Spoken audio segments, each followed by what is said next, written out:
Hello നമസ്കാരം, Suresh tiles ഗ്രൂപ്പിലേക്ക് എല്ലാവർക്കും സ്വാഗതം.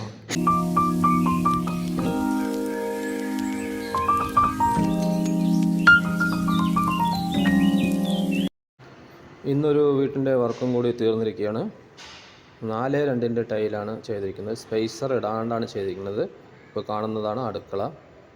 ഇത് വർക്ക് ഏരിയ. വുഡൻ ഫിനിഷിങ്ങുള്ള ടൈലാണ് ഇവിടെ കൊടുത്തിരിക്കുന്നത്.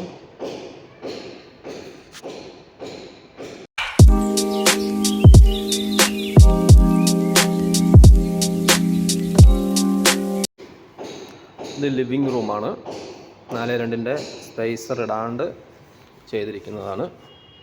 ജോയിൻ്റ് ചേർത്തി വെച്ചിട്ടാണ് ചെയ്തിരിക്കുന്നത്. നല്ല ഫിനിഷിംഗ് ഇല്ലേ കാണാൻ. ജോയിൻ്റ് അറിയാത്ത പോലെ ഒറ്റ സ്ലാവ് വിരിച്ച പോലെയാണ് ആ ഫീൽ കിട്ടുന്നത്. ഇതാണ് ഡൈനിങ് ഹാൾ. അതിന് തൊട്ടന്നെ ഒരു ബെഡ്റൂമുണ്ട്. ഈ സൈഡ് ഒരു ബെഡ്റൂമാണ്. അതിൽ തന്നെ ഒരു കോമൺ ടോയ്ലറ്റും കൂടി കൊടുത്തിട്ടുണ്ട്. ഇതാണ് സ്റ്റെയർ കേസ്. സ്റ്റെയർ കേസിലാണ് നമ്മൾ കൊടുത്തിരിക്കുന്നത് ഗ്രാനൈറ്റ് ആണ്. റൈസർ കൊടുത്തിരിക്കുന്നത് ടൈൽ തന്നെയാണ്. ഹോളിൽ വിരിച്ച ടൈൽ തന്നെയാണ് കൊടുത്തിരിക്കുന്നത്. പിന്നെ അടുത്തത് മുകളിലേക്ക് ഒരു ബെഡ്റൂം കൊടുത്തിട്ടുണ്ട്. അതിൽ തന്നെ അറ്റാച്ച്ഡ് ടോയ്ലറ്റും കൂടി ചെയ്തിട്ടുണ്ട്. ഇവിടെയും നമ്മൾ എപ്പോക്സി ചെയ്യാണ്ട് തന്നെയാണ് ചെയ്തിരിക്കുന്നത്. ജോയിൻ്റ് ചേർത്തിട്ട് തന്നെയാണ്.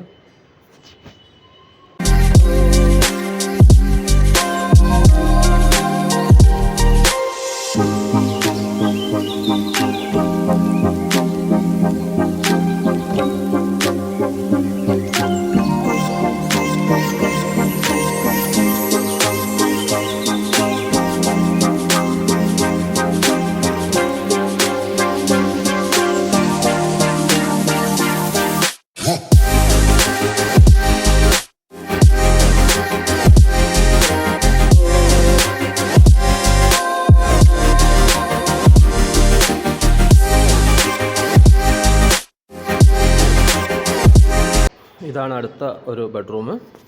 അത് ടോയ്ലറ്റ് ഇല്ലാത്ത ബെഡ്റൂമാണ്. അതിൽ യൂസ് ചെയ്യാം. നമുക്ക് ടോയ്ലറ്റ്, കോമൺ ടോയ്ലറ്റ് യൂസ് ചെയ്യാം.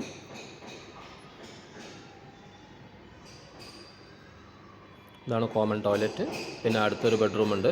അതിൽ അറ്റാച്ച്ഡ് ബാത്റൂമോടെയാണ്. പിന്നെ പ്രത്യേകം പറയുന്നത്, എപ്പോക്സി ബാത്റൂമിൽ എല്ലാപ്പോഴും എപ്പോക്സി ചെയ്യുക. എപ്പോക്സി ചെയ്താൽ വാട്ടറിൻ്റെ ലീക്കേജിൻ്റെ പ്രോബ്ലം ഉണ്ടായിരിക്കുന്നതല്ല. അതുകൊണ്ട് എല്ലാ ബാത്റൂമും നമ്മൾ എപ്പോക്സി ചെയ്തിട്ടാണ് ചെയ്തിരിക്കുന്നത്. ആദ്യമായിട്ടാണ് ഓൺ വോയിസ് ഇടുന്നത്. എന്തെങ്കിലും തെറ്റുണ്ടെങ്കിൽ ക്ഷമിക്കുക. ഇനി അടുത്ത വീഡിയോയിലേക്ക് നമുക്ക് കാണാം. നന്ദി, നമസ്കാരം. Thank you.